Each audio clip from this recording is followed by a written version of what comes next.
Ang panghunahing dalumat na nais kong iparating sa proyektong ito ay ang konsepto ni Rizal bilang isang progressive thinker at isang huwaran ng responsible youth engagement. Sa aking video essay,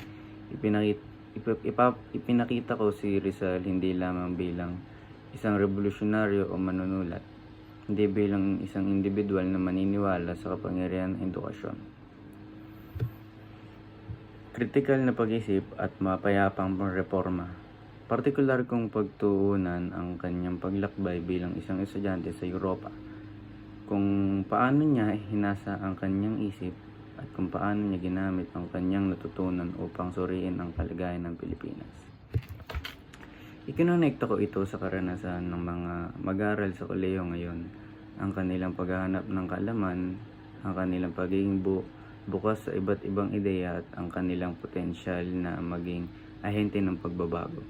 Ipinakita ko na ang hamong kinakaharap ni Rizal tulad ng kawalang katarungan, korupsyon at kakulangan sa edukasyon ay may katulad pa rin anyo sa kasalukuyan. Sa pamamagitan ng paglalatag ng kanyang mga prinsipyo tulad ng pagmamahal sa bayan, integridad at ang halaga ng katotohanan. Pinahiwatig ko na si Rizal ay nananatiling isang gabay kung paano ang kabataan ay maaaring maging aktibo at responsableng mamayan na makilahok sa pagpapaunlad ng bansa.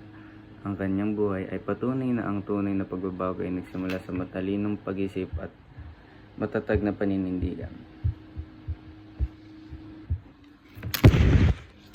Sa huli, layunin ng proyekto ito ay ang buhay ng diwa ni Rizal at magbigay ng inspirasyon sa mga manonood, lalo na sa mga kabataan na